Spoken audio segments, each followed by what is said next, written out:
So you have a condo listed at $350,000 that has, they've put $30,000 worth of upgrades into the property versus a $320,000 condo that doesn't have the upgrades to it.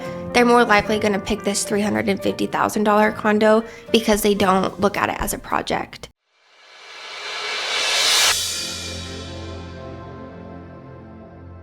Welcome to The Closing Table. It's the podcast where we feature Utah's top real estate professionals. They share their stories, strategies, and the behind-the-scenes hustle that leads to big wins in the market. I'm your host, Landon Franchow with Miracle Movers and Storage.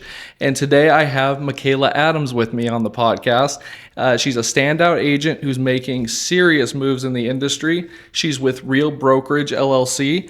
And Makayla she's a Utah native, Salt Lake City native, and she brings that local love into everything she does as a realtor. She's passionate about helping people not just buy or sell homes, but build a lifestyle they truly love. Yes. Welcome on. Thank you. I'm very happy to be here. Thank you so much. It's exciting to be here. Yeah, thank you so much. This is the first, this is the, what would I call it? The maiden voyage of The Closing Table. And I'm so happy that you're here with me and helping us figure out our systems and processes here. And so first of all, Makayla, how did you begin your journey in real estate? So my real estate career really started when I was younger because my mom was a real estate agent, actually. And she was an agent for a year or two, not super long, but she would always wear these super cute outfits. And I just remember thinking like, oh, my mom is such a boss. Like, she looks so good. And she had the pantsuits and all the things, but real estate is not all just wearing pantsuits and feeling good. But when you look good, you feel good, right? Of course. I just remember my mom, she was an agent, and that planted the seed for me to become a real estate agent, just because you have the potential to make a lot of money. Let's be real. When you're in any career that you decide, if you can make money while you're serving your life's purpose, it's just like a win-win, right? Absolutely. So, with real estate, I first got my license with the intention of being a flip agent. You would go in, redo the cabinets, fixer-uppers. Yes, yeah. And I've never done a flip deal. Yeah. 4 years later, and I've never worked with investors. Did you know somebody that was doing it? Is that what gave you the idea? Or? I don't even know where it came from, if I'm being honest. I think maybe, it was that TV show that flipped homes in 7 days. They would take the families out of the homes, put them somewhere else. What is that show called? Oh my gosh, it's it was. And they do it really quick. They move everything out, move it back in, renovate the house. Yes. Yeah. I remember watching that. Yeah. I can't remember what it's called, but I think that I loved watching that show, and I loved watching the upgrades that they did to the house. Yeah. So that's obviously not the flip part of it, but I think that also was like a trajectory into starting my real estate career. And then I started working with first-time home buyers, and that's been the majority of my business is first-time home buyers. And the morale that comes with purchasing your first home is so much fun. And you go through all of this training and you get all this hands-on experience, and you get to educate people or buyers through their first large purchase of their lifetime. And that is so exciting. And all the questions, and so that is really what helped me find what I was passionate about inside of real estate. Is, it started with this, I'm going to flip homes, but then it morphed into something completely different. Yeah. So would you say that your sweet spot in the market is working with buyers majorly? Yeah. Okay, perfect. And first time home buyers, I didn't know what was going on when I bought my first house, and I don't think anybody else does really. Yeah. And there's a lot to learn, and I'm sure that has sharpened your knowledge for what's going on in the transaction, because I'm sure you're asked a million questions. Yes. And questions are good, though. I do believe that luckily when I bought my first home, I still live there. So I have my first home when I purchased that. My agent was amazing. Good. And she like took me through everything, walked me through all the steps. But I also know that a lot of people didn't have that same experience. And my agent also, she planted that seed. She's like, you'd be such a good real estate agent. Oh. So yeah, she also helped take those building blocks that I'd already established, and she's like, you should do it. Yeah. But there's so many gaps. I mean, what happens on an inspection? What's an appraisal? Why does it take so long? You know, why do I need 21 days at least? You know, there's so many questions that come into it, and there were a lot of gaps, and people kind of just get drug through the transaction. Right. And that's like a really bad way to say it, but I can't think of any other words other than they're just like, let me just take you through it. Yeah. You know? And it's not, let's sit down, educate you on the process. What is all of this information? You know, like, what does this actually look like for you? Like 21 days close. Mm-hmm. What can you anticipate in that 21 days? Right. So it's really just filling those gaps and being a resource. And there are a million questions that come up in transactions. So yeah. Well, I can tell you when I bought my first house in 2020, summer of 2020, it was a nightmare. Yeah. Absolute nightmare. My agent, who's a really good friend of mine, bless his heart, I'm surprised he even got the transaction done, but yeah, anything that could go wrong went wrong. Right? Like we had our underwriter be fired in the middle of the underwriting process. We had to switch from a conventional to an FHA in the middle of the underwriting process. Because it was an FHA, we had to do all these fixes on the house, and they weren't getting them done on time, and we missed we missed 4 closing deadlines. Oh my gosh. Like they'd put it out 2 weeks, I'd miss it. We'd put it out 2 weeks, we'd miss it because of, nobody knew how to work from home. Yeah. or something. I'm not sure. It was a wild time to buy a house. No kidding. I became licensed in 2020. So it was sink or swim. You're just going to have to figure out how to deal with multiple offer situations. Your buyers would be heartbroken because they were up against $100,000 over asking price. Mm-hmm. It's funny. I will go through, or I'll text another agent if my buyers have seen a property that they like.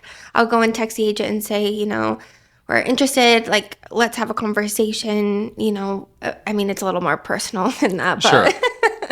But I'll run into some of those agents that I was texting in 2020, and it'll be like, hey, we're thinking of doing this. Where do we line up? And I swear, it's like, oh yeah, we have 20 offers on the table. Like, you're not even competitive. And I look back at that and I'm like, wow, how agents had to have a lot of hard conversations with their buyers at that point. Oh yeah.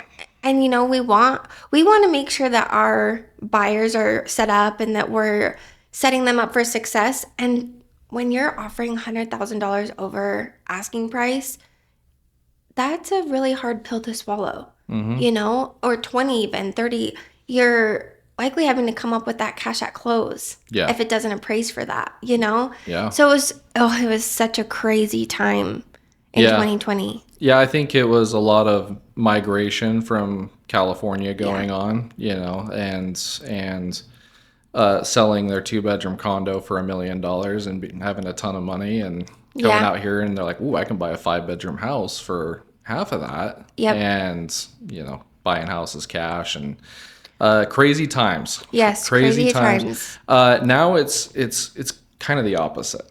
Yeah, I think we have more of a, what I would say, balanced market. Some homes are going quickly. Some of them are sitting on the market. Location has to do a lot with that. I also think that because home prices are so expensive, if you, as like a consumer, if you go into a property that's, $20,000 under this, let's just take a condo. So you have a condo listed at $350,000 that has they've put $30,000 worth of upgrades into the property versus a $320,000 condo that doesn't have the upgrades to it. They're more likely going to pick this $350,000 condo because they don't look at it as a project. Yeah. Where these I'm just using hypothetical numbers. Sure. It's easy round numbers. Yeah. But if you take that, $30,000 and put new carpet, cabinets, paint, base, case, maybe upgrade the windows, that makes a big difference to the eye for a consumer. And they're more likely to spend, at the end of the day, I don't know what the numbers would actually be, but let's just say $100, $200 more on a monthly payment for the difference of $30,000. They're going to pick something that's updated and move-in ready. Yeah. I mean, it makes it more desirable. Right. And also with how expensive things are these days with inflation. Yeah. Nobody's trying to renovate a house at this current moment. And so we faced that when we bought our second home here recently. We were looking at a 1967 house that had never been touched. And everything would need to be updated, or a house that was 9 years old and had everything done and nothing, like literally, I think I had to caulk a sink, and that's about like all I've had to do to the house. And so we went with the house that didn't need anything done to it. Right. And so it totally makes sense. I mean, what's common mistakes that you see people make when buying or selling? Oh, this is a good question. Something that I hear more frequently is they'll put that $30,000 into the project, into their home, just to get it ready to sell. And then they sit in this beautiful home and they're like, why did I not fix it up? $10,000 this year, $10,000 this year, $10,000 this year, because they love their home once they put the upgrades into it. So I would say that, like, not investing in your home. And I was reading a statistic not too long ago that you should put, I can't remember if it's 10% back into the value of your home. So let's just say a $500,000 home. If you were to put $5,000 into that a year for upgrades, I don't know, redoing a bathroom or upgrading your kitchen cabinets or like step by step, to increase your home's value throughout the trajectory that you're there. That's like a good... Yeah. What's the word I'm looking for? It's going to allow your home to appreciate in value. Right. I mean, more than the standard, maybe, what do they say, 5% a year? Right. Continually putting small updates into your home. Like, we bought our home, and I loved that it had an unfinished basement. So I knew that I could add a couple bedrooms and a bathroom to the basement. Yeah. And increase the value of that home over the time that we're there. For sure. So that's something I was looking for. I was like, everything in this house is brand new, but I want a house that there's something I can do to it. Yeah. And adding bedrooms and bathrooms is the best way to increase the comps or whatever. The value, yeah. And so for sure. That's definitely something that I was looking for in a home, is something that I could add something to. Yeah, I think that's one conversation that I've had with other agents and their experiences with home buyers and sellers. That was one conversation. And then another like mistake that I think that I did it. That's why I'm saying this, but I didn't do a home inspection, which I come from a restoration background. So I kind of have one of those eyes that's like, okay, water damage looks like I can see the patch, but I didn't check let me step back on that, because I was able to I did find mold in the bathroom. So I was able to negotiate, my agent was able to negotiate a water heater and having the bathroom remediated, but I did the upgrades to it after the fact. And I repainted and all that stuff. In hindsight, I probably should have spent the $500 or whatever to do the inspection on my condo. Did I have a general contractor come in and one of our mitigation managers come in and take a look at my home just to prep me for it? Yes. But I also think that having a home inspection is the most it's hard. There's so many important moving parts, but that's a very important moving part. For sure. And back when you got your license, people were waiving home inspections and waiving due diligence, yes. and like just buying properties sometimes sight unseen. Yeah. And now these days you have the opportunity to be able to do that and not Right. have there be so much competition. And Yeah. so we are in a weird market right now. What makes your approach and style stand out? Because I know that less homes are selling. It's a very competitive market. There's a lot of realtors. Yeah. What are you doing to make yourself stand out in this current market? I think every agent has something different to offer to their clients. When you find your people, you'll work with them. I see all the time they do social media. They pride themselves on doing a 1% transaction fee. There's so many different approaches for it. But me personally, if you want to be educated through the process and make sure that all of your bases are covered and not feel like you're just being drugged through the transaction, and having somebody that'll like sit down with you.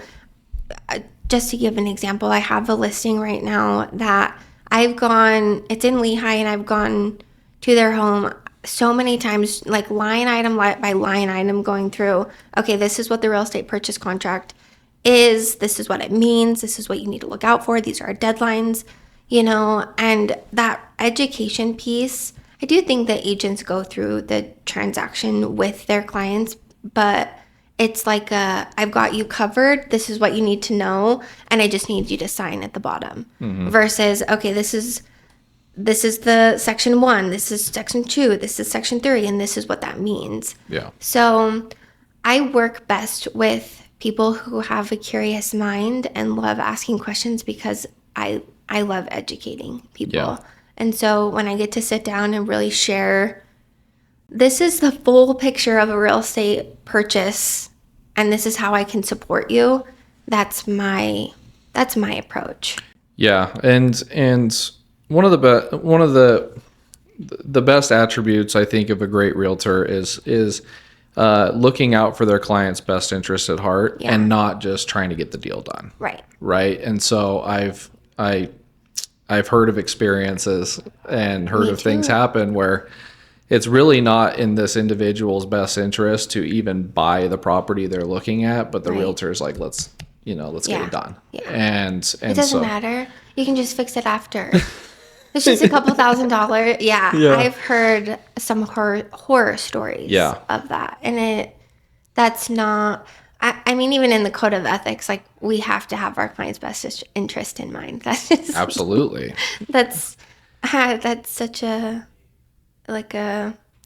for me, that's what you're working human to human, not a transaction. It's not just a sale. It's, I am pregnant, so I'm not pregnant, but my client is pregnant, and they're going to be purchasing a home because they are expanding, or all of my kids just moved out and I need to downsize. Yeah. Or I'm relocating because I got a job somewhere else, or sometimes it's, I don't like the layout of my home anymore. It doesn't serve a purpose for our life anymore, and I need something that's more functional for this chapter. Yeah. There's so many different stories that come into a transaction. It's not just a transaction. Exactly.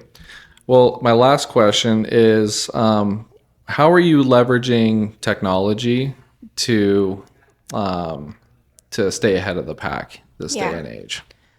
Let's be real. AI is taking over. It is so, if you're not using AI, I kind of feel like you're behind the ball game with it. How I'm personally using it. So I'll start by saying I use a CRM called HubSpot, which works for me, but I have multiple businesses that I funnel through that CRM. So there are other CRMs that other agents use that are like Lofty and some other ones that I've used in the past. But your CRM is super important. How can you I don't know if people still do email campaigns, but I do email campaigns, Of course. newsletters. Yeah. So if you can dial in on those processes, that's huge. I use ChatGPT all the time. I do feel like you can't use ChatGPT to copy and paste the content that you're using it for. It definitely sounds like AI when you do. And I know that people they know that it's AI because of the hyphen, yep. the extra long hyphen. Hyphens everywhere. Yes. Yeah. And the crazy amount of emojis, which I do love emojis, don't get me wrong. Yeah, ChatGPT loves emojis. Yes, yes. Or the capitalized hashtags. We know that you're using ChatGPT. So I will take blurbs of ChatGPT, what it spits out, and I'll have conversations with it. Like, let me just brain dump what I'm thinking. It'll spit out it just fine tunes what I'm saying, and then I'll take what ChatGPT says and make it into my own again. Yeah. But it's a nice resource to brain dump everything and then get it organized and then make your personal touch to it. Absolutely. So I use ChatGPT a lot. I paid for the $20 a month or whatever, and I have different folders for different things that I'm working on. So if it's open houses or newsletters, email blasts, I've actually gone back and forth with ChatGPT to practice my for sale by owner script. Okay. So, which it's not, you get different objections with real life than ChatGPT, but. Have you ever put photos of a listing into ChatGPT and have it spit out a description? Can it do that? So actually the MLS will do that. Okay. So it does it automatically, which is kind of nice. But yeah, you absolutely could. I was looking up comps when I was buying my house through ChatGPT. It was kind of crazy. Really? Yeah. I have a client that she will run every idea through so she'll find an investment property that she wants. Mm-hmm. She'll run it through ChatGPT and say, closing costs, 3% down, what's my return on it? And it'll spit everything out for her. Yeah. And how crazy is that you can have a conversation in seconds? Mm-hmm. This isn't, okay, I'm going to call a lender and wait for the lender to call me back, and then the lender is going to give me hypothetical numbers. I mean, you have to take everything that ChatGPT says. I've had to correct it. Oh, absolutely. Yeah, absolutely. But if you can have somebody to brain dump and say, hey, this is what I'm looking at, and it gives you this makes sense. Should you always, I'm not saying that you need to run every piece of information through ChatGPT, but to have that as a resource is huge. Yeah, absolutely. Honey, who are we going to get to help us move? I'll see if Brad can give us a hand. Hey, Brad. What you doing, buddy? Well, we're moving today, and I was wondering if you could help us out. I'd rather wax the hair off my head. No. I'd rather go 10 rounds with Mike Tyson. Oh my gosh. I'd rather let my dog... Friends don't want to help you move. Call Miracle Movers, and we'll take the pain and stress of moving off your hands. Well, this leads us up to the next part of the podcast. I call this the rapid fire round, where I ask you questions and you give me your best answers. Okay. So the first one is favorite local lunch spot after having a long showing day. Oh my gosh. I love La Fountain in Sandy. They have the best chili verde, hands down. Shout out La Fountain. Yes. What would be your dream vacation when you finally get to unplug? Oh, any time I can spend with my partner, Blake. If we can sit on the beach somewhere or in a cozy cabin, that's our ideal. Yeah. Hashtag beach life. Yes. What are your open house must-haves? Snacks, music, candles? What are your must-haves for an open house? Oh, this is a good one. So I prep before an open house. I get all of the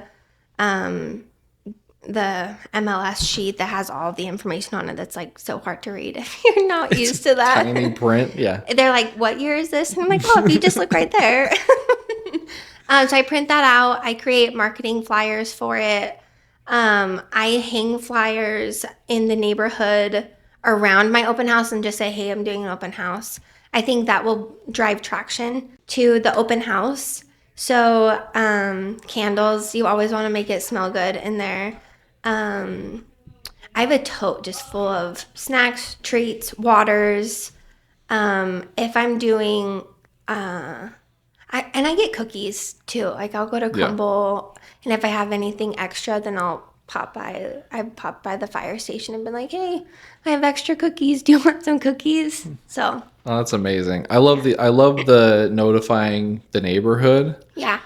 Of the open house, because then if they have friends or family or parents or somebody close to them, they're like, hey, if you want to be my neighbor, Yes. come over and check it out. So I think that's really great. What is the most app used on your phone right now? My most used app, I would say probably ChatGPT, TikTok, Instagram, my mail, and text messages are like my top. I don't even know what would be the first, like the top one, but I feel like those 5 are. Yeah. All right. All right, cool. And then favorite way to recharge outside of work? Ooh. I shared this on my story on Facebook the other day. It was like, I need to relax. Like how do I get a little relaxation time? And then it was like one side of your brain saying that you need to relax, and then the other side like, how do I be more productive while I relax? Yeah. But I would say at the end of the day, Blake and my partner and I will cook dinner, and then we'll just watch a show. But even then I'm like, I'm doing CE or I'm doing a workshop with a financial advisor and a mortgage lender, and I'm creating a homebuyer guide for entrepreneurs. So lately we're watching a show, but I'm actually working on side stuff. So. I understand. It's hard to turn it off for me too. Yeah. If I'm relaxing, I'm listening to like a business audiobook. Like, right. I'm like, we're both very into personal growth and we have great work ethic. I know you do. And I see you stay too. busy. Yeah. I love it. Thank you so much for joining me, Makayla. Yeah, real quick, how can people connect with you if they want to buy, sell, or follow your journey? I'm on Instagram, and I'm starting to transition into TikTok, but my handle is Empower House by Makayla on Instagram. Perfect. Thank you so much. So thanks again for joining us today. If you're a real estate professional who's ready to sit down at the closing table, shoot us a message. And if you want to work with a mover that treats your clients like family, you know where to find us. I'm Landon with Miracle Movers, and we'll see you on the next episode.